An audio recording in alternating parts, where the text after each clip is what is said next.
ਦਰਸ਼ਕੋ break ਤੋਂ ਬਾਅਦ ਤੁਹਾਡਾ ਸਭ ਦਾ ਨਿੱਘਾ ਸਵਾਗਤ ਹੈ। ਪਹਿਲੇ ਸੈਗਮੈਂਟ ਵਿੱਚ ਆਪਾਂ ਤੁਹਾਡੇ ਨਾਲ ਦੋ ਖਬਰਾਂ ਡਿਸਕਸ ਕੀਤੀਆਂ ਕਿ ਅੱਜ ਦੇ ਦਿਨ ਹੀ ਸਿੱਖ ਰਾਜ ਦਾ ਡੁੱਬਿਆ ਸੂਰਜ, ਔਰ ਦੂਸਰਾ ਸੀ ਕਿ India throws monkey wrench to delay Kartarpur corridor. So ਇਸ ਤੇ ਡਾਕਟਰ ਸਾਹਿਬ ਨੇ ਤੁਹਾਡੇ ਨਾਲ ਆਪਣੇ ਵਿਚਾਰ ਸਾਂਝੇ ਕੀਤੇ ਨੇ। ਆਈ ਹੋਪ ਤੁਹਾਨੂੰ ਸਾਰਿਆਂ ਨੂੰ ਪਸੰਦ ਆਏ ਹੋਣਗੇ। ਹੁਣ ਆਪਾਂ ਅਗਲੇ ਇਸ਼ੂ ਵੱਲ ਵਧਦੇ ਹਾਂ ਔਰ ਡਾਕਟਰ ਸਾਹਿਬ ਕੋਲੋਂ ਉਹਨਾਂ ਦੇ ਵਿਚਾਰ ਸੁਣਦੇ ਹਾਂ। ਜੀ ਡਾਕਟਰ ਸਾਹਿਬ ਕੀ ਕਹਿਣਾ ਚਾਹੋਗੇ? देखो फ्राइडे का दिन असी ज़्यादा अपने दर्शकों दियां लिखतां वल ध्यान दिंदे जी और उहदे चों ही टॉपिक भी क्रिएट हुंदे ने। बिल्कुल। शोएब यूसुफ जी जिन्हां ने साडे एक सैगमेंट दे थल्ले कमेंट लिखिया जी और फिर उस दे उत्ते बहुत सारे रिप्लाई, फिर हिंदू सूरमे भी आ गए जाली जी, उन्होंने भी उस दे विच पूरा जिहड़ा वो गंदलापन पाया। लेकिन जिहड़ा सवाल शोएब यूसुफ जी ने चुक्या इहदा एक हिस्टोरिकल परस्पैक्टिव भी है और उन्होंने ये कहा है भी सिख धर्म नूं मनण वाले सिख जी एक रब च यकीन रखते हैं, बिल्कुल। जिवें इस्लाम भी वहादत एक रब एक अल्लाह च यकीन रखता है। पर की कारण है कि सिख हिंदुओं वाल जां हिंदूइज़म वाल ज़्यादा झुकाव रखते हैं इस्लाम जां मुसलमानां नालों जी। और उन्होंने ये लिख के फिर उन्होंने कहा भी ये सवाल खुशवंत सिंह जिहड़ा कि हिस्टोरीयन भी सी किसी जमाने बाद जर्नलिस्ट बन गया उन्होंने भी पूछा सी ते उन्हें कहा सी जी I don't have the answer जी। सो असी पहला तो खुशवंत सिंह की गल कर लईए भी खुशवंत सिंह इहदे च कोई शक नहीं है कि 1960वें च या 70वें तक पहुँचते हैं फोर्ड फाउंडेशन अमरीका ने उन्होंने स्पॉन्सर किया सी प्रोजेक्ट नूं। हिस्टरी ऑफ द सिक्स जिहड़ी खुशवंत सिंह ने फोर्ड फाउंडेशन दी जिहड़ी बेनेवोलेंस दी वजह करके लिखी और ऑक्सफोर्ड यूनिवर्सिटी ने उसनूं छापिया वो एक अच्छा यतन सी जिहदे करके खुशवंत सिंह दी भल जिहड़ी है सिखां दे विच भी बनी और इंटरनेशनली भी। दूसरा as a journalist Illustrated Weekly of India दे एडिटर बनन तो बाद उसने जिहड़ा है वो काफ़ी उसका दायराकार वसी किया और जून 84 दे फौजी हमले वेले जो दरबार साहब ते भारतीय फौज ने टैंकां तोपां नाल हमला किया खुशवंत सिंह ने अपना पद्म भूषण जिहड़ा सिविलियन अवार्ड है भारत दे विच उन्होंने मिलिया होया सी उसनूं उहने जिहड़ा है वापस कर दिता। सो ये उहदे एस्पैक्ट ने पर जिथों तक सिख दे नाते है उसका अपना एक थां ते कहना है कि I am a Sikh by accident otherwise I am an agnostic. हुण एग्नोस्टिक हुंदा है कि जिहड़ा ना रब तो डिनायल च होए ते ना ही मनण वाला होए। सो मोर टूवर्ड्स डिनायल जिन्हों एथियस्ट कहा जाता है और बाई एक्सीडेंट होने का मतलब बड़ा क्लीयर है कि भी उसका की मतलब है। और इहदे च भी कोई शक नहीं है कि भी जून 84 तो बाद उन्हें जिवें जून 84 का प्रोटेस्ट किया है वड्डी गिणती च जिहड़ा उहदा रीडर हिंदू सी उन्हें गुस्सा ज़ाहिर किया है और हौली हौली हौली उही खुशवंत सिंह मरण तक पहुँचते हैं फिर उन्हें खुल के जिथे खालिस्तान का विरोध किया संत पिंडां वालियां दा किया ईवन सिख धर्म की वक्री होंद दे उत्ते भी उन्हें हौली हौली हौली फिर जिन्होंने ये कही है कि हिंदुत्ववादी बोली बोलनी शुरू कर दी गांधी भी उहदा बापू बन गया। सो ये उहदा मैं just to set the record straight कि खुशवंत सिंह नूं कोट करके जे असी सिक्खी नाल संबंधित कोई मसले दा जिहड़ा वो जवाब चाहांगे तो वो मोर भंबल पुसा होएगा कन्फ्यूजन होएगा। हुण मैं मुड़दा 20वीं सदी के महान सिख फिलोसफर सरदार कपूर सिंह जिन्हां ने इंग्लैंड च ऑक्सफोर्ड दे विच मास्टर्स की उत्थों ही ICS की 14-15 साल वो ICS ऑफिसर रहे। 1930 च जदों कि वो एक स्टूडेंट सन और पढ़ाई के सिलसिले च लंडन जा रहे सी समुद्री जहाज़ां च सफ़र हुंदा सी। ये वही पीरीयड है जदों कि कायदे आज़म मुहम्मद अली जिन्ना भी उसे समुद्री जहाज़ दे विच इंग्लैंड जा रहे थे जिस कपूर सिंह जा रहे थे और ये जो मैं कहन लगा है इस बार कपूर सिंह होरां ने अपनी जिहड़ी उन्हां दी काइंड ऑफ ऑटोबायोग्राफी है जिहदा नाम साची साखी है ट्रू एविडेंस ये उहदे चों ही मैं कोट कर रहा और उहदे च उन्होंने लिखिया कि भी ਉਹਨਾਂ ਨੇ ਕਾਇਦੇ ਆਜ਼ਮ ਨੇ ਮੈਨੂੰ ਦੇਖਿਆ ਜ਼ਾਰਾ ਸਰ ਕਪੂਰ ਸਿੰਘ ਆਪਣੀ ਦਸਤਾਰ ਦੇ ਨਾਲ ਸਿੱਖੀ ਸਰੂਪ 'ਚ ਹੀ ਸਨ, ਜਿਹੜਾ ਕਿ ਉਸ ਜ਼ਮਾਨੇ 'ਚ ਵੀ ਲੰਡਨ ਜਾ ਕੇ ਅੰਗਰੇਜ਼ ਬਣਨ ਦਾ ਵੀ ਕਈਆਂ ਨੂੰ ਸ਼ੌਕ ਸੀ। ਔਰ ਉਹਨਾਂ ਨੇ ਦੇਖ ਕੇ ਉਹਨਾਂ ਨੂੰ ਕਿਹਾ ਵੀ ਜਿਵੇਂ ਉਹਨਾਂ ਨੇ ਪੰਜਾਬੀ ਦੇ ਵਿੱਚ ਉਹ ਕਿਤਾਬ ਲਿਖੀ ਹੈ, ਸ਼ਾਇਦ ਉਹਦਾ ਅੰਗਰੇਜ਼ੀ ਟ੍ਰਾਂਸਲੇਸ਼ਨ ਵੀ ਹੋਇਆ, ਉਹਨਾਂ ਨੇ ਕਿਹਾ ਵੀ ਆ ਮੁੰਡਿਆ ਤੈਨੂੰ ਪਾਣੀ ਧਾਣੀ ਚਾਹ ਪਾਣੀ ਪਿਆਵਾਂ। ਸੋ ਜਹਾਜ਼ਾਂ ਦੇ ਵਿੱਚ ਹੀ ਸਾਰਾ ਪ੍ਰਬੰਧ ਹੁੰਦਾ।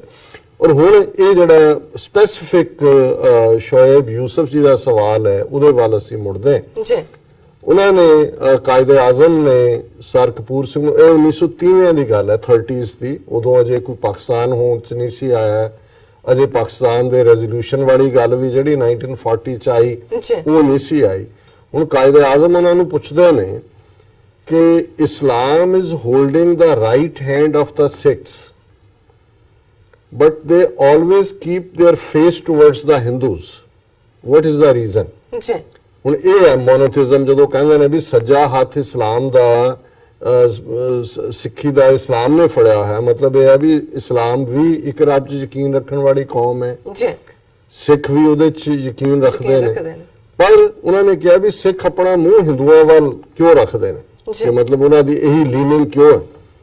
ਤੇ ਸਰਦਾਰ ਕਪੂਰ ਸਿੰਘ ਨੇ ਕਿਹਾ ਕਿ it's not a spiritual trait, it is a historical predisposition, ਕਿ ਇਹ ਰੂਹਾਨੀ ਸਬਬ ਨਹੀਂ ਹੈ। ਰੂਹਾਨੀਅਤ ਦੇ ਮਾਮਲੇ 'ਚ ਜ਼ਾਹਰਾ ਤੌਰ ਦੇ ਉੱਤੇ ਇਸਲਾਮ ਦੇ ਸਿੱਖੀ ਨੇੜੇ ਰਨ ਹੁੰਦੀ ਹੈ, ਪੈਰਲਲ ਰਨ ਹੁੰਦੀ ਹੈ। Rather it's not a spiritual trait, it is a historical predisposition, ਕਿ ਹਿਸਟੋਰੀਕਲੀ, ਜਿਹਨੂੰ ਮੈਂ ਹੁਣ ਵੇਰ ਵਿੱਚ ਗੱਲ ਕਰਾਂਗਾ ਵੀ ਇਹਦਾ ਹਿਸਟੋਰੀਕਲ ਪ੍ਰੀਡਿਸਪੋਜੀਸ਼ਨ ਕੀ ਹੈ।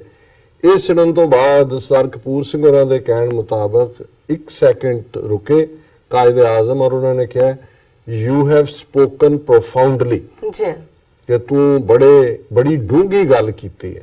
ਸੋ ਮੈਂ ਸਮਝਦਾ ਕਿ ਵੀ ਮੈਂ ਵੀ ਇਸ ਆਨਸਰ ਨੂੰ ਹੀ ਠੀਕ ਆਨਸਰ ਸਮਝਦਾ ਬੀਤੇ ਦੇ ਵਕਤ 'ਚ। ਇਹ ਉਹ ਪੀਰੀਅਡ ਸੀ, ਅਜੇ 47 ਨਹੀਂ ਸੀ ਵਾਪਰਿਆ, ਅਜੇ ਜੂਨ 84 ਸਿੱਖਾਂ ਨੇ ਨਹੀਂ ਸੀ ਦੇਖਿਆ, ਹਿੰਦੂ ਹਕੂਮਤ 550 ਸਾਲ ਦੇ ਸਿੱਖੀਜ਼ਮ ਦੇ ਹੋਂਦ 'ਚ ਆਉਣ ਤੋਂ ਬਾਅਦ ਨਹੀਂ ਸੀ ਦੇਖੀ।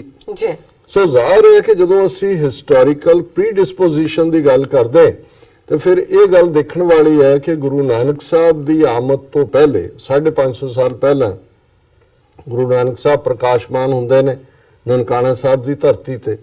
ਸੋ ਇਸਲਾਮ ਜਿਹੜਾ ਅੱਜ 1450 ਸਾਲ ਦੇ ਲਗਭਗ ਪੁਰਾਣੇ 올ਡ ਹੈ, ਸੋ ਜ਼ਾਹਿਰ ਹੈ ਕਿ ਵੀ ਇਹ ਭਾਰਤ ਦੇ ਵਿੱਚ ਮੁਹੰਮਦ ਬਿਨ ਕਾਸਮ ਦੇ ਨਾਲ ਇਸਲਾਮ ਆ ਜਾਂਦਾ ਹੈ, ਸਿੰਧ ਦੇ ਵਿੱਚੋਂ ਪਹਿਲਾਂ ਆਉਂਦਾ ਹੈ, ਫਿਰ ਮੁਲਤਾਨ ਹੈ। ਔਰ ਆਲਮੋਸਟ ਜਦੋਂ ਤੱਕ ਸਿੱਖੀ ਆਉਂਦੀ ਹੈ 700 ਸਾਲ ਦੇ ਉਸ ਪੀਰੀਅਡ 700-800 ਸਾਲ ਦੇ ਆਲਰੇਡੀ ਵੱਡੀ ਗਿਣਤੀ ਦੇ ਵਿੱਚ ਜਿਹੜੇ ਉਸ ਖਿੱਤੇ ਦੇ ਨੇ, ਖਾਸ ਤੌਰ ਤੇ ਪੰਜਾਬ, ਉਹਨਾਂ 'ਚ ਜਿਹੜੇ ਕਬੀਲੇ ਨੇ ਉਹ ਇਸਲਾਮ ਦੇ ਵਿੱਚ ਜਾ ਚੁੱਕੇ ਸੀ। ਲੇਕਿਨ ਇਹਦੇ 'ਚ ਗੱਲ ਇਹ ਵੀ ਦੇਖਣ ਵਾਲੀ ਹੈ ਕਿ ਹੁਣ ਜਦੋਂ ਤੁਸੀਂ ਗੁਰੂ ਨਾਨਕ ਸਾਹਿਬ ਨੇ ਆਪਣਾ ਮੈਸੇਜ ਦਿੱਤਾ, ਜਿਹੜਾ ਜ਼ਾਹਰਾ ਤੌਰ ਦੇ ਉੱਤੇ ਜਿਹਨਾਂ ਨੂੰ ਅਲਾਮਾ ਇਕਬਾਲ ਨੇ ਵੀ ਉਸ ਤੌਹੀਦ ਦੀ ਸਾਂਝ ਦੀ ਗੱਲ ਕੀਤੀ, ਜਿਹਦੇ 'ਚ ਉਹਨਾਂ ਨੇ ਕਿਹਾ ਕਿ ਫਿਰ ਉਠੀ ਆਖਰ ਸਦਾ तौहीद की पंजाब से हिंद को एक मर्द कामिल ने जगाया ख्वाब से। हुण ज़ाहिर तौर दे उत्ते बेशक एडमायरर सपोर्टर नाल खलोण वाले वो राय बुलार होए ਜਿਹੜੇ ਜਿਹਨੇ ਸਭ ਤੋਂ ਪਹਿਲਾਂ ਗੁਰੂ ਨਾਨਕ ਸਾਹਿਬ ਦੇ ਵਿੱਚੋਂ ਰੱਬੀ ਨੂਰ ਨੂੰ ਦੇਖਿਆ, ਜਦੋਂ ਕਿ ਉਹਨਾਂ ਦੇ ਆਪਣੇ ਪਿਤਾ ਜਿਹੜੇ ਉਹਨਾਂ ਨੂੰ ਨਹੀਂ ਸੀ ਪਛਾਣ ਸਕੇ, ਭਾਈ ਮਰਦਾਨਾ ਹੋਣ। ਔਰ ਇਸ ਦੀ ਜੇ ਅਸੀਂ ਕੰਟੀਨਿਊਟੀ ਸਿੱਖ ਮੂਵਮੈਂਟ ਦੇ ਪੀਰੀਅਡ 'ਚ 230 ਸਾਲ ਗੁਰੂ ਨਾਨਕ ਸਾਹਿਬ ਦੇ 1469 ਤੋਂ 1699 'ਚ ਜਦੋਂ ਖਾਲਸਾ ਪੰਥ 10ਵੇਂ ਪਾਤਸ਼ਾਹ ਪੈਦਾ ਕਰਦੇ ਨੇ ਦੇਖੀਏ, ਤੇ ਇਹਦੇ 'ਚ ਕੋਈ ਸ਼ੱਕ ਨਹੀਂ ਹੈ ਕਿ ਵੱਡੀ ਗਿਣਤੀ ਦੇ ਵਿੱਚ ਮੁਸਲਮਾਨ ਐਡਮਾਇਰ ਕਰਦੇ ਸਨ, ਨਾਲ ਵੀ ਖਲੋਂਦੇ ਸਨ। ਸਾਈਂ ਮੀਆਂ ਮੀਰ ਜਿਨ੍ਹਾਂ ਨੂੰ ਗੁਰੂ ਅਰਜਨ ਸਾਹਿਬ ਨੇ ਹਰਮੰਦਰ ਸਾਹਿਬ ਦਾ ਨੀਂਹ ਪੱਥਰ ਰੱਖਣ ਦੇ ਲਈ ਸੱਦਿਆ, ਪਰ ਉਸ ਤੋਂ ਪਹਿਲਾਂ ਵੀ ਗੁਰੂ ਨਾਨਕ ਸਾਹਿਬ ਦੀ ਆਮਦ ਤੋਂ ਪਹਿਲਾਂ ਜਿਹੜੀ ਹਕੂਮਤ ਸੀ ਉਹ ਪਠਾਨ ਹਕੂਮਤ ਔਰ ਸਿਕੰਦਰ ਲੋਧੀ, ਔਰ ਗੁਰੂ ਨਾਨਕ ਸਾਹਿਬ ਦੇ ਜ਼ਿੰਦਗੀ ਦੇ ਦੂਸਰੇ ਪੜਾਅ 'ਚ ਆਲਮੋਸਟ ਜਦੋਂ 1526 ਦੇ ਵਿੱਚ ਬਾਬਰ ਆ ਜਾਂਦਾ ਹੈ। ਸੋ 50 ਸਾਲ ਦੇ ਗੁਰੂ ਸਾਹਿਬ ਲਗਭਗ ਸਨ ਜਦੋਂ ਬਾਬਰ ਦਾ ਹਮਲਾ, ਉਹ ਵੀ ਇਸਲਾਮਿਕ ਹਕੂਮਤ ਹੈ।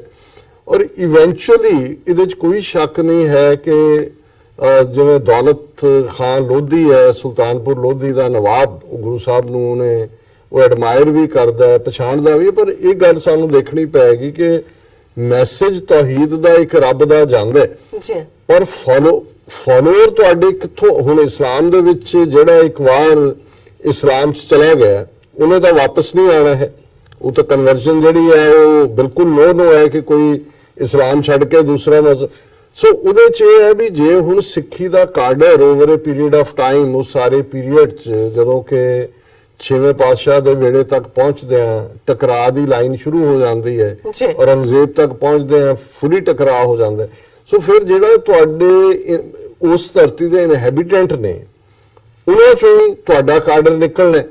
ਸੋ ਉਹਦੇ ਚ ਇੱਕ ਔਰ ਇਹਦਾ ਮਤਲਬ ਇਹ ਨਹੀਂ ਹੈ ਕਿ ਵੀ ਈਵਨ ਮੁਗਲਿਆ ਦਰਬਾਰ ਹੋਏ, ਜਿਵੇਂ ਵਜ਼ੀਰ ਖਾਨ ਲਾਹੌਰ ਦੇ ਵਿੱਚ ਸਿੱਖਾਂ ਦਾ ਹਮੇਸ਼ਾ ਹਮਦਰਦ ਸੀ ਔਰ ਇਸੇ ਤਰ੍ਹਾਂ ਦਿੱਲੀ ਦਰਬਾਰ ਚ ਵੀ ਰਹੇ, ਲੇਕਿਨ ਕੁੱਲ ਮਿਲਾ ਕੇ ਜੋ ਹਿਸਟੋਰੀਕਲ ਪ੍ਰੀਡਿਸਪੋਜੀਸ਼ਨ ਇਹ ਹੁੰਦੀ ਹੈ ਵੀ ਅਸੀਂ ਜਿਨ੍ਹਾਂ ਦੇ ਅਗੇਂਸਟ ਪਿਟ ਹੋਏ ਆਪਣੀ ਸਰਵਾਈਵਲ ਦੇ ਲਈ ਵੀ, ਔਰ ਇੱਕ ਸਦੀ ਫਿਰ ਜਿਹੜੀ ਉਹ ਕੰਟੀਨਿਊਸਲੀ ਰਹੀ, ਉਹਦੇ 'ਚ ਇੱਕ ਹੌਸਟਿਲਿਟੀ ਦਾ ਮਾਹੌਲ ਜ਼ਰੂਰ ਬਣਦਾ। ਹਾਲਾਂਕਿ ਮੈਂ ਇਹਨੂੰ ਹਮੇਸ਼ਾ ਹੀ ਡਿਸਟਿੰਕਟ ਕਰਦਾ ਕਿ ਵੀ ਜੇ ਮੁਗਲਾਂ ਨੇ ਜ਼ੁਲਮ ਕੀਤੇ ਔਰ ਔਰੰਗਜ਼ੇਬ ਹੋਏ ਜਾਂ ਇਵਨ ਜਹਾਂਗੀਰ ਨੇ ਐਗਜ਼ੀਕਿਊਟ ਕੀਤਾ ਗੁਰੂ ਅਰਜਨ ਸਾਹਿਬ ਨੂੰ, ਤੇ ਜਹਾਂਗੀਰ ਨੇ ਆਪਣੇ ਮੁੰਡੇ ਦਾ ਕੀ ਹਾਲ ਕੀਤਾ, ਖੁਸਰੋ ਦਾ। ਬਿਲਕੁਲ। ਔਰੰਗਜ਼ੇਬ ਉਹਨੇ ਆਪਣੇ ਪਿਓ ਆਪਣੇ ਭਰਾਵਾਂ ਦਾ ਕੀ ਹਾਲ ਕੀਤਾ, ਔਰ ਇਵਨ ਜਿਹੜੇ ਫੈਲੋ ਇਵਨ ਸਰਮਦ ਹੋਣ ਜਾਂ ਦੂਜੇ ਫਕੀਰ ਔਰ ਆਮ ਲੋਕ, ਸੋ ਉਹਦੇ ਨਾਲ ਅਸੀਂ ਜੋੜ ਕੇ ਨਹੀਂ ਦੇਖਦੇ ਜਾਂ ਨਹੀਂ ਦੇਖਣਾ ਚਾਹੀਦਾ। ਪਰ ਇਹਦੇ 'ਚ ਕੋਈ ਸ਼ੱਕ ਨਹੀਂ ਹੈ ਕਿ ਜਦੋਂ ਤੁਸੀਂ ਜਿਸ ਮਾਹੌਲ ਦੇ ਵਿੱਚ ਹੁੰਦੇ ਹੋ, ਹਾਲਾਂਕਿ ਹਿੰਦੂ ਦੀ ਸਾਜ਼ਿਸ਼ ਉਸ ਪੀਰੀਅਡ 'ਚ ਵੀ ਰਹੀ, ਉਹ ਗੁਰੂ ਨਾਨਕ ਸਾਹਿਬ ਦੇ ਵੇਲੇ ਤੋਂ ਹੀ ਸ਼ੁਰੂ ਹੋ ਗਈ, ਕਿਉਂਕਿ ਸਿੱਖੀ ਜਿਹੜੀ ਹੈ ਇਸਲਾਮ ਨੇ ਤਾਂ ਕਿਉਂਕਿ ਤੌਹੀਦ ਦੀ ਗੱਲ ਸੀ ਔਰ ਮੁਗਲਿਆ ਸਲਤਨਤ ਨਾਲ ਤਾਂ ਟੱਕਰ ਹੋਈ ਜਦੋਂ ਉਹਨਾਂ ਨੂੰ ਲੱਗਾ ਕਿ ਵੀ ਇਹ ਰਿਬੈਲੀਅਨ ਇਹ ਖਤਰਾ ਨੇ ਰਾਜ ਦੇ ਲਈ, ਔਰ ਭਾਵੇਂ ਉਹ ਅਲਟੀਮੇਟਲੀ ਉਹਨੂੰ ਧਰਮ ਦੀ ਸ਼ਕਲ ਮਿਲ ਗਈ, ਲੇਕਿਨ ਹਿੰਦੂ ਥਾਟ ਵਾਲਿਆਂ ਨੇ ਤਾਂ ਪਹਿਲੇ ਦਿਨ ਤੋਂ ਹੀ ਸਿੱਖੀ ਤੋਂ ਖਤਰਾ ਮਹਿਸੂਸ ਕੀਤਾ, ਕਿਉਂਕਿ ਸੰਗਤ ਔਰ ਪੰਗਤ, ਜ਼ਾਤ ਪਾਤ ਦਾ ਟੁੱਟਣਾ, ਬਰਾਬਰੀ ਦੀ ਗੱਲ ਔਰ ਇਨਸਾਨ ਦੇ ਇਨਸਾਨ ਨਾਲ ਕੋਈ ਵਿਥ ਨਹੀਂ। ਹਿੰਦੂ ਧਰਮ ਦੀ ਤਾਂ ਜਿਹੜੀ ਰੀੜ ਦੀ ਹੱਡੀ ਹੈ ਉਹ ਵਰਨ ਆਸ਼ਰਮ ਹੈ। ਹੁਣ ਜ਼ਾਹਰ ਹੈ ਵੀ ਸਿੱਖਾਂ ਦਾ ਵੱਡਾ ਕਾਡਰ ਉਹਨਾਂ ਚੋਂ ਹੀ ਆਣਾ ਸੀ ਜਿਹੜੇ ਆਲਰੇਡੀ ਐਗਜ਼ਿਸਟਿੰਗ, ਭਾਵੇਂ ਉਹ ਦੇਵਤਿਆਂ ਦੇ ਪੁਜਾਰੀ ਸੀ, ਦੂਸਰਿਆਂ 'ਚ ਸੀ, ਭਾਵੇਂ ਉਹਨਾਂ ਦੀ ਸ਼ੂਦਰ ਕਲਾਸ ਸੀ ਜਾਂ ਉਹਨਾਂ ਦੇ ਔਰ ਵੈਰੀ ਫਿਊ ਜਿਹੜੇ ਹਾਈ ਕਾਸਟ ਨੇ ਉਹਨਾਂ ਦੀ ਕਨਵਰਜਨ ਹੋਈ। ਪਰ ਜੋ ਸਿੱਖਾਂ ਦੀ ਪਾਵਰ ਬਣਨ ਲੱਗੀ 18th ਸੈਂਚੁਰੀ 'ਚ, ਇਹਨਾਂ ਨੂੰ ਵੀ ਲੱਗਾ ਹਿੰਦੂਆਂ ਨੂੰ ਕਿ ਵੀ ਇਹਦੇ 'ਚ ਹੁਣ ਜ਼ਾਹਰ ਹੈ ਕਿ ਵੀ ਇਹ ਜਿਹੜੀ ਇੱਕ ਟ੍ਰੈਡੀਸ਼ਨ ਵੈਸਟ ਪੰਜਾਬ ਦੇ ਟੱਬਰਾਂ 'ਚ ਰਹੀ ਲੈਂਦੇ, ਹੁਣੇ ਨਹੀਂ 47 ਤੋਂ ਬਾਅਦ ਇਹਨਾਂ ਨੂੰ ਲੋੜ ਨਹੀਂ ਰਹੀ, ਉਦੋਂ ਇਹ ਰਹੀ 18ਵੀਂ ਸਦੀ 'ਚ ਕਿ ਜੀ ਆਪਣੇ ਇੱਕ ਵੱਡੇ ਮੁੰਡੇ ਨੂੰ ਸਿੱਖ ਬਣਾ ਦਿਓ। ਉਹਦੇ ਨਾਲ ਉਹ ਦੋ ਪਰਪਸ ਸਰਵ ਕਰਦੇ ਸੀ। ਇੱਕ ਤਾਂ ਉਹਨਾਂ ਨੂੰ ਇਹ ਸੀ ਕਿ ਵੀ ਉਹ ਆਪਣੇ ਆਪ ਨੂੰ ਮਹਿਫੂਜ਼ ਮਹਿਸੂਸ ਕਰਦੇ ਸੀ ਜੇ ਉਹ ਸਿੱਖ ਬਣ ਗਿਆ। ਹਾਲਾਂਕਿ ਇਹ ਹੁੰਦਾ ਸੀ ਕਿ ਉਹਦੇ ਅੱਗੋਂ ਬੱਚੇ ਬੱਚੀਆਂ ਦੂਜੇ ਫਿਰ ਸਿੱਖੀ ਵੱਲ ਹੀ ਰਹਿੰਦੇ ਸੀ ਜਿਹੜੀ ਪਾਰਟ ਰਿਹਾ, ਲੇਕਿਨ ਇਹ ਵੀ ਉਸ ਲਈ ਸੀ ਕਿ ਸਿੱਖ ਪੋਲੀਟੀਕਲ ਪਾਵਰ ਵੱਲ ਵੱਧ ਰਿਹਾ ਸੀ, ਇਹਨਾਂ ਨੂੰ ਸ਼ੈਲਟਰ ਦੀ ਲੋੜ ਸੀ, ਸਿੱਖਾਂ ਨੂੰ ਕਾਡਰ ਦੀ ਲੋੜ ਸੀ। ਹੁਣ ਜੇ ਅਸੀਂ ਪ੍ਰੈਕਟੀਕਲ ਜਾਂ ਵਿਹਾਰਕ ਗੱਲ ਨਹੀਂ ਕਰਾਂਗੇ ਤਾਂ ਹਵਾ ਦੇ ਵਿੱਚ ਤਾਂ ਐਗਜ਼ਿਸਟ ਨਹੀਂ ਕਰਦਾ। ਬਿਲਕੁਲ। ਹੁਣ ਇਹੀ ਇੱਕ ਰੀਜ਼ਨ ਰਿਹਾ ਔਰ ਕੁਝ ਪ੍ਰੈਕਟਿਸਿਸ ਜਿਨ੍ਹਾਂ ਨੂੰ ਅਸੀਂ ਕਲਚਰਲ ਕਹਿੰਦੇ ਹਾਂ। ਹੁਣ ਬੇਸ਼ੱਕ ਜਿਨ੍ਹਾਂ ਨੇ ਇਸਲਾਮ ਕਬੂਲ ਕੀਤਾ ਉੱਥੇ ਉਹ ਕੋਈ ਬਾਹਰੋਂ ਆਉਣ ਵਾਲੇ ਤਾਂ ਉਹ ਧਰਤੀ ਤੇ ਜਾਏ ਸੀ, ਪਰ ਉਹਨਾਂ ਨੇ ਇੱਕਦਮ ਰਿਵਰਟ ਕਰ ਲਿਆ ਜਿਹੜੀਆਂ ਵੀ ਮਿਡਲ ਈਸਟਰਨ ਰਿਲੀਜਨਸ ਦੀਆਂ ਪ੍ਰੈਕਟਿਸਿਸ ਸੀ, ਜਿਵੇਂ ਜੇ ਉਹਨਾਂ ਦਾ ਦਫਨ ਕਰਨ ਦਾ ਅਖੀਰਲਾ ਜਿਹੜਾ ਪਾਰਟ ਹੈ ਜਾਂ ਉਹਨਾਂ ਦਾ ਸਾਰਾ ਜਿਹੜਾ ਨੋਮਨਕਲੇਚਰ ਹੈ, ਨੇਮਸ ਚੇਂਜ ਹੋਣਾ, ਨੋਮਨਕਲੇਚਰ ਦੂਜਾ। ਹੁਣ ਇਧਰ ਜਿਹੜਾ ਉਧਰੋਂ ਤਾਂ ਜਿਵੇਂ ਮੈਂ ਕਿਹਾ ਕਿ ਵੀ ਉਹ ਤਾਂ ਤੁਹਾਡੇ ਐਡਮਾਇਰਰ ਔਰ ਜਿਹੜੇ ਨੇ ਉਹ ਤੁਹਾਡੇ ਨਾਲ ਹਮਦਰਦੀ ਰੱਖਣ ਵਾਲੇ ਤਾਂ ਹੋ ਸਕਦੇ ਸੀ, ਤੁਹਾਡਾ ਕਾਡਰ ਤਾਂ ਨਹੀਂ ਸੀ ਬਣ ਸਕਦੇ। ਇਧਰ ਜਿਹੜਾ ਸ਼ੂਦਰ ਜਾਂ ਜਿਹੜਾ ਦੂਸਰਾ ਜਿਹੜਾ ਬ੍ਰਾਹਮਣ ਦੇ ਸਿਸਟਮ ਥੱਲੇ ਪਿਸ ਰਿਹਾ ਸੀ, ਉਹਦੇ ਕੋਲ ਦੋਨੋਂ ਹੀ ਚੋਇਸਿਸ ਸੀ। ਪਹਿਲੀ ਚੋਇਸ ਚੋਂ ਇਸਲਾਮ 'ਚ ਗਏ ਕਿਉਂਕਿ ਜ਼ਾਹਰ ਹੈ 700 ਸਾਲ ਪਹਿਲਾਂ ਇਸਲਾਮ ਉੱਥੇ ਸੀ।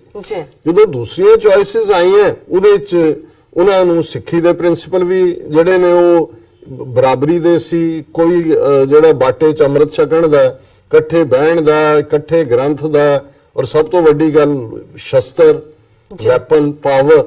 ਸੋ ਜ਼ਾਹਰ ਹੈ ਕਿ ਇਹ ਜਿਹੜਾ ਥੋੜਾ ਬਹੁਤ ਪਾਰਟ ਰਿਹਾ ਇਹ ਨਾਲ ਹੀ ਰਿਹਾ ਕਿ ਉਹਦੇ ਥੱਲੇ ਕਲਚਰਲ ਰੂਟਸ ਜਿਹੜੀਆਂ ਨੇ ਉਹ ਲੋਕਲ ਇਨਹੈਬੀਟੈਂਟਸ ਦੀਆਂ ਸੀ, ਜਿਨ੍ਹਾਂ ਦੀਆਂ ਬਹੁਤ ਸਾਰੀਆਂ ਪ੍ਰੈਕਟਿਸਿਸ ਉਹ ਬਹੁਤ ਲੰਬੇ ਵਕਤ ਤੋਂ ਚੱਲ ਰਹੀਆਂ ਸੀ। ਹਾਲਾਂ ਸਿੱਖੀ 'ਚ ਬਹੁਤ ਕੁਝ ਜਿਹੜਾ ਹੈ, ਇਸ ਗੱਲ ਨੂੰ ਵੀ 230 ਸਾਲ ਲੱਗੇ ਗੁਰੂ ਨਾਨਕ ਸਾਹਿਬ ਤੋਂ 10ਵੇਂ ਪਾਤਸ਼ਾਹ ਤੱਕ ਪਹੁੰਚਦੇ ਆ, ਜਦੋਂ ਕਿ ਟੋਟਲ ਬ੍ਰੇਕ ਹਿੰਦੂ ਜਿਹੜਾ ਸਿਵਲਾਈਜੇਸ਼ਨ ਦੇ ਨਾਲ ਹੋਇਆ। ਔਰ ਜਦੋਂ 10ਵੇਂ ਪਾਤਸ਼ਾਹ ਨੇ ਫਿਰ ਫਰਮਾਇਆ ਕਿ ਅੱਜ ਤੋਂ ਜਦੋਂ ਖਾਲਸਾ ਪੰਜ ਕਕਾਰ, ਕੇਸ, ਕੰਘਾ, ਕੜਾ, ਕਿਰਪਾਨ, ਕਛਹਿਰਾ ਔਰ ਸਿੱਖਾਂ ਦੀ ਆਪਣੀ ਵੱਖਰੀ ਹੋਂਦ, ਵੱਖਰੀ ਪਛਾਣ, ਫਿਰ ਫਾਈਨਲ ਜਿਹੜਾ ਉਹਨਾਂ ਨੇ ਲਾਈਨ ਡਰਾ ਹੋਈ ਕਿ ਅੱਜ ਤੋਂ ਤੁਹਾਡੀ ਕੁਲ ਨਾਸ, ਕਰਮ ਨਾਸ, ਕਿਰਤ ਨਾਸ, ਵਰਣ ਨਾਸ, ਭਰਮ ਨਾਸ, ਤੁਸੀਂ ਖਾਲਸਾ ਹੋ। ਫਿਰ ਨੋਮਨਕਲੇਚਰ ਬਦਲਿਆ। 9 ਪਾਤਸ਼ਾਹੀਆਂ ਤੱਕ ਤਾਂ ਨਾਂ ਵੀ ਉਹ ਜਿਹੇ ਸੀ ਜੋ ਜੇ ਉੱਥੋਂ ਦੇ ਜਿਹੜੇ ਹਿੰਦੂ ਇਨਹੈਬੀਟੈਂਟਸ ਦੇ ਸੀ। ਫਿਰ ਇਹ ਹੋਇਆ ਵੀ ਹਰ ਸਿੱਖ ਮੇਲ ਜਿਹੜਾ ਉਹ ਆਪਣਾ ਨਾਂ ਵੀ ਬਦਲੇਗਾ। ਪਹਿਲਾਂ ਜਿਹੜਾ ਉਹਦਾ ਸੀ ਸਿੰਘ ਤੇ ਕੌਰ। ਸੋ ਜਿਹੜੀ ਡਿਸਟਿੰਕਸ਼ਨ ਦੀ ਲਾਈਨ ਸ਼ੁਰੂ ਹੋਈ, ਇਹਦੇ ਚ ਹਾਲਾਂ ਪ੍ਰਿੰਸੀਪਲੀ ਗੁਰੂ ਨਾਨਕ ਸਾਹਿਬ ਦੀ ਆਈਡੀਓਲੋਜੀ ਹੀ ਡਿਫਰੈਂਸ਼ੀਏਟ ਕਰ ਦਿੰਦੀ ਸੀ, ਲੇਕਿਨ ਜਿਹੜੀਆਂ ਤੁਸੀਂ ਕਲਚਰਲੀ ਚੇਂਜਸ ਦੇਖਦੇ ਹੋ, ਫਿਰ ਜਦੋਂ ਖਾਲਸਾ ਹੋਂਦ ਚ ਆਇਆ, ਖਾਲਸੇ ਨੇ ਕੋਈ ਡਿਫਰੈਂਸ ਨਹੀਂ ਰੱਖਿਆ। ਔਰ ਇਹੀ ਕਾਰਨ ਸੀ ਕਿ 18ਵੀਂ ਸਦੀ ਦੇ ਵਿੱਚ, ਜਿਵੇਂ ਮੈਂ ਪਹਿਲੇ ਸੈਗਮੈਂਟ 'ਚ ਗੱਲ ਕਰਕੇ ਹਟੇ, ਕਿ ਵੀ ਸਿੱਖ ਰਾਜ ਦਾ ਅਹਿਮ ਹਿੱਸਾ ਵੀ ਬਣੇ, ਉਹਨਾਂ 'ਚ ਵੱਡੀ ਗਿਣਤੀ 'ਚ ਪੰਜਾਬੀ ਮੁਸਲਮਾਨ ਸਨ, ਔਰ ਫੌਜ ਦਾ ਵੀ ਹਿੱਸਾ ਬਣੇ।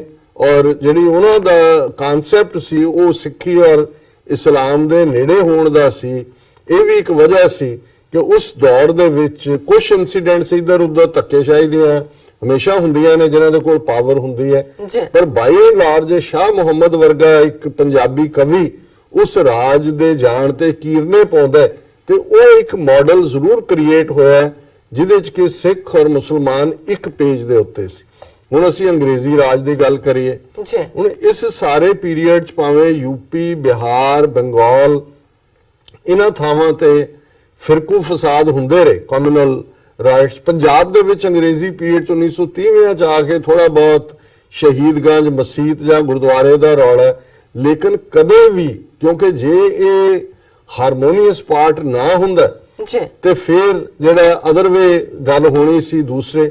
ਲੇਕਿਨ ਇੱਥੇ ਜਿਹੜੀ ਸਾਡੀ ਇੱਕ ਚੂਕ ਹੋਈ ਜਾਂ ਜਿਹੜੀ ਇੱਕ ਮੈਂ ਸਮਝਦਾ ਵੀ ਫੇਲਿਅਰ ਹੋਈ, ਜਿਹਨੇ ਅਲਟੀਮੇਟਲੀ ਸਾਨੂੰ ਹਿੰਦੂ ਗਲਬੇ ਦੇ ਵਿੱਚ ਸੁੱਟ ਦਿੱਤਾ ਹੈ, ਉਹ ਸਾਡੀ ਉਸ ਦੌਰ ਦੀ ਲੀਡਰਸ਼ਿਪ ਸੀ। ਹਾਲਾਂ 1920s ਚ ਜਦੋਂ ਗੁਰਦੁਆਰਿਆਂ ਨੂੰ ਜਿਹੜੇ ਹਿੰਦੂ ਮਹੰਤ ਸੀ, ਹਿੰਦੂਆਇਜ਼ਡ, ਉਹਨਾਂ ਤੋਂ ਲਿਬਰੇਟ ਕਰਾਉਣ ਦੀ ਮੂਵਮੈਂਟ ਚੱਲੀ ਤੇ ਉਹਦੇ ਚ ਜ਼ਾਹਰ ਹੈ ਕਿ ਜਿਹੜੀ ਸਿੱਖੀ ਦਾ ਇੱਕ ਅੱਡ ਧਰਮ ਹੋਣ ਦਾ ਕਨਸੈਪਟ ਹੈ, ਇਹਨਾਂ ਨਾਲੋਂ, ਹਿੰਦੂਆਂ ਨਾਲੋਂ ਬਿਲਕੁਲ ਉਹ ਹੋਰ ਵੀ ਪਾਵਰਫੁਲ ਹੋਇਆ।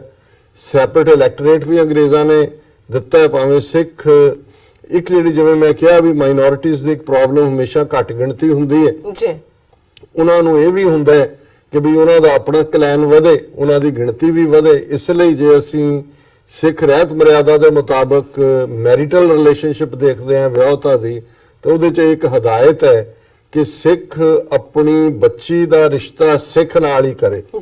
ਹੁਣ ਇਹ ਵੀ ਇਸ ਲਈ ਸੀ ਕਿ ਵੀ, ਲੇਕਿਨ ਜਿਹੜਾ ਸਿੱਖ ਨੌਜਵਾਨ ਹੈ ਜਾਂ ਮੇਲ ਹੈ, ਉਹ ਦੂਸਰੇ ਨਾਲ ਸ਼ਾਦੀ ਕਰ ਸਕਦਾ ਸੀ। ਜ਼ਾਹਰ ਹੈ ਇਹਦੇ 'ਚ ਵੀ ਜਿਹੜਾ ਉਹ ਇਹ ਸੀ ਕਿ ਜਿਹੜਾ ਸਿੱਖ ਦੇ ਘਰ ਆ ਗਈ ਬੀਬੀ, ਭਾਵੇਂ ਉਹ ਹਿੰਦੂ ਬੈਕਗ੍ਰਾਉਂਡ ਦੀ ਹੈ, ਉਹ ਫਿਰ ਸਿੱਖ ਹੈ।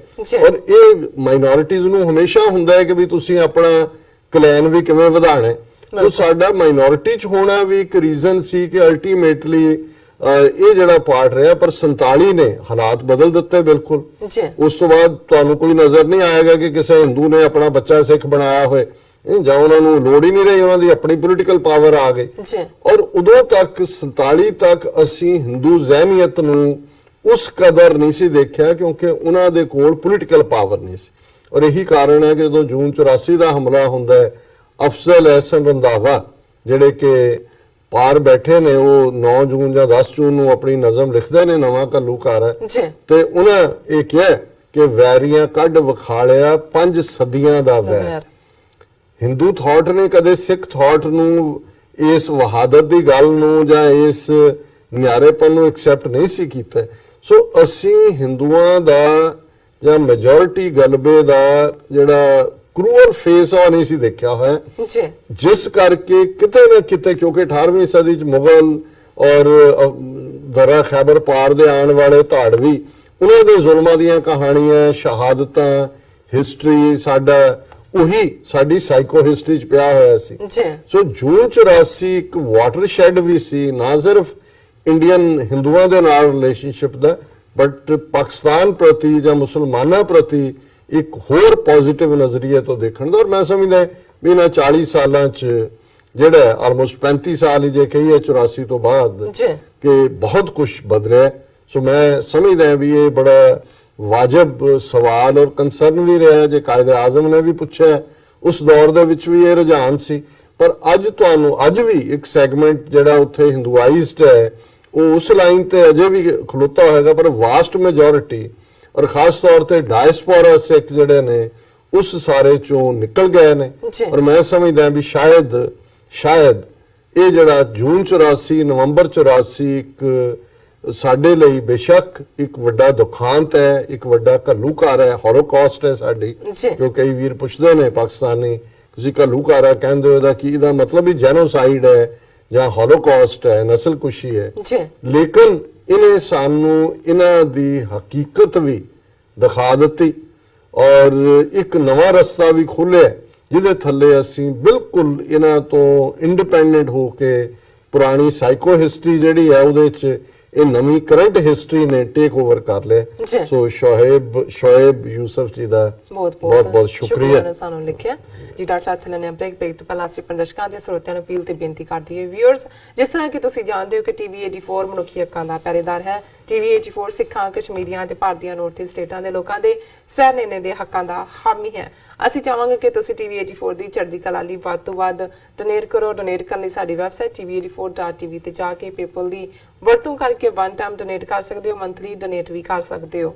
ਤੁਸੀਂ ਟੀਵੀ 84 ਦੇ ਨਾਮ ਤੇ ਚੈੱਕ ਬਣਾ ਕੇ ਸਾਨੂੰ ਮੇਲ ਵੀ ਕਰ ਸਕਦੇ ਹੋ ਸਾਡੇ ਇਸ ਪਤੇ ਤੇ sos@tv84.tv ਤੇ ਤੁਸੀਂ ਸਾਨੂੰ ਇਸ ਪਤੇ ਮੇਲ ਕਰ ਸਕਦੇ 36-0137 ਐਵਨਿਊ ਲੌਂਗਲੈਂਡ ਸਿਟੀ ਨਿਊਯਾਰਕ 11101 USA, ਜਾਂ ਫਿਰ ਤੁਸੀਂ ਸਾਨੂੰ ਫੋਨ ਰਾਹੀਂ ਵੀ ਸੰਪਰਕ ਕਰ ਸਕਦੇ ਸਾਡੇ ਫੋਨ ਨੰਬਰ ਤੇ 5164060694। Thank you so much. ਤੁਸੀਂ ਸਾਨੂੰ ਈਮੇਲ ਵੀ ਕਰ ਸਕਦੇ ਹੋ ਸਾਡੇ ਇਸ ਪਤੇ ਤੇ sos@tv84.tv ਤੇ ਜਿਹੜੇ ਵੀ ਤੁਹਾਡੇ ਕਮੈਂਟਸ ਨੇ, ਜਿਹੜੇ ਵੀ ਤੁਹਾਡੇ ਰਾਏ ਨੇ ਜਾਂ ਤੁਹਾਡੇ ਕੁਐਸਚਨਸ ਨੇ। Thank you so much.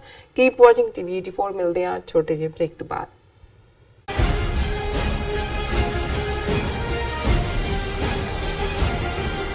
Khalsa ਸਾਜਨਾ ਦਿਵਸ ਨੂੰ ਦੇਸ਼ ਵਿਦੇਸ਼ ਵਿੱਚ ਨੈਸ਼ਨਲ ਸਿੱਖ ਡੇ ਵਜੋਂ ਸਥਾਪਿਤ ਕਰਨ ਲਈ ਸ਼੍ਰੀ ਗੁਰੂ ਗ੍ਰੰਥ ਸਾਹਿਬ ਜੀ ਦੀ ਰਹਿਨੁਮਾਈ ਹੇਠ 6 ਅਪ੍ਰੈਲ 2019 ਦਿਨ ਸ਼ਨੀਚਰਵਾਰ ਨੂੰ ਕੈਪੀਟਲ ਹਿੱਲ ਵਾਸ਼ਿੰਗਟਨ DC ਵਿਖੇ ਸਵੇਰੇ 11 ਵਜੇ ਸਿੱਖ ਡੇ ਪਰੇਡ ਦਾ ਆਯੋਜਨ ਕੀਤਾ ਜਾ ਰਿਹਾ ਹੈ।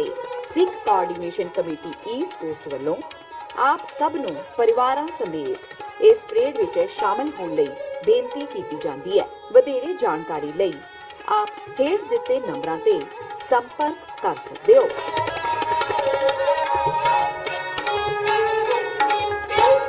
ਕੀ ਤੁਸੀਂ ਆਪਣੇ ਟੈਕਸਸ ਨੂੰ ਲੈ ਕੇ ਚਿੰਤਤ ਹੋ? ਤੁਸੀਂ ਆਪਣੀ ਕਮਾਈ ਲਈ ਮਿਹਨਤ ਕਰਦੇ ਹੋ, ਭਾਵੇਂ ਤੁਸੀਂ ਨੌਕਰੀ ਵਿੱਚ ਹੋਵੋ ਜਾਂ ਆਪਣਾ ਬਿਜ਼ਨਸ ਚਲਾਉਂਦੇ ਹੋ। ਜਦੋਂ ਟੈਕਸ ਭਰਨ ਦਾ ਸਮਾਂ ਆਉਂਦਾ ਤਾਂ ਤੁਹਾਨੂੰ ਇੱਕ ਭਰੋਸੇਯੋਗ ਟੈਕਸ ਅਕਾਊਂਟੈਂਟ ਦੀ ਲੋੜ ਹੈ ਜੋ ਟੈਕਸ ਬੈਲੈਂਸ ਦਾ ਤੁਹਾਡੇ ਪੱਖ ਵਿੱਚ ਜਾਣਾ ਯਕੀਨੀ ਬਣਾਵੇ। ਸਿਆਟਲ ਦੀ ਜਾਣੀ ਪਹਿਚਾਣੀ company accurate accountants and taxes ਤੁਹਾਡੀ ਸੇਵਾ ਵਿੱਚ ਹਾਜ਼ਰ ਹੈ।